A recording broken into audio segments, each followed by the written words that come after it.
थाखाय आं हाजार उच्च माने बे जोंनि गोदान गोदान रायजो बर'फोर थाफैनायखौ उच्च खालामाखै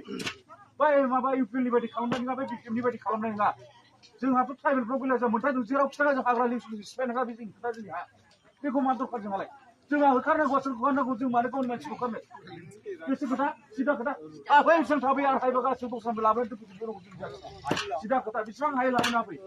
ओंखायनो गनो खोथाया बे राइट्स खोथा बाथ्राखौ बुंदों दा जोंहा इउनिटिखौ नांगौ जेखि जाया मानो रायजो राजा आफाफोर गोबाव सम जाफैबाय आं मोनथिगौ जोंहा आंना जाहाजनि छबि सावगारिया आं देरहानाय लोगो लोगो नोंसिनि सिमां फैगोन आरो आं जेसेबां थांगोन बर' रायजो राजाखौ आं बुङो क'क्राझार सिङाव सोरबा सासेखौ पुलिसा गावथारनो नायथोंलै आं नायनि सबसे आं गासिन होगोन दम दंब्ला आं बुङो दिनै आसामनि गिबि मन्थ्रि हेमन्त बिश्व शर्मा बिथाङा दिनै नोंहा गाबोन चिफ मिनिस्टार जाफिनगोन चिफ मिनिस्टार जानाय लोगो लोगो दिनै भबिष्यत बादिखौ नोंसोर बुंनांगोन मा खालामगोन बे बर' जाथिखौथ' रागा खरा होनना मिथिखागौ नालाय आं थां थुंथां गावथारबोगोन बे नायनो रासिद खालामगोन होमबासो बर' जाथिया स्ट्रं गैला नालाय फिसा होननानै गाबलाबायसै सिगाङाव नोङो बासायनो रोङासै रैखाथिखौ होनो रोङासै दा बैफोरबायदि नेता थाखा फैसा गारि लबि खालामनाय राजनिति खालामनाय माला दं रायजो राजाफोर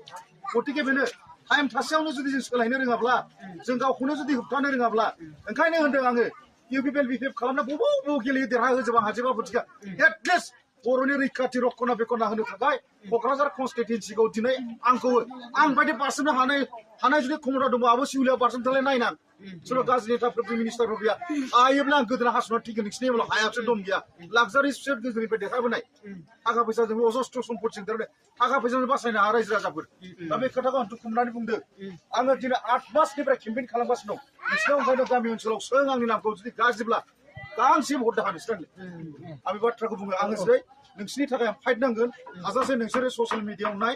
जे आंनि खेथ्रआव आं 8 मासनिफ्रायनो कन्टिनिउवास बे जिनिसखौ फाइट नांगासिनो दङ बर'नि थामोन्दै रैखाथि होनो थाखाय रक्षना बेखना आसामनि चिफ मिनिस्टार ओरैबायदि गाज्रि हेमन्त बिश्व शर्माया नोंथांखौनो प्रमदखौ हाग्रामाखौ आथिं सिङाव लाफ्लागासिनो दङ मोनथिबाय रायजो राजाफोर जेलानाखि सरकारा फैगोन बर' जाथिखौ मा खालामगोन बाहायगोन बेनो जायाबा दावराव दावसि कमिले खालामगोन गावथारगोन फुथारगोन एनडिपि पिएलसि होननानै बे समाव खुनु रायजो राजाया जोंना खुनु जोंनि बर' नेताफ्रा इउपिएलनिफ्राय सातसे बारसिमा आं नुदों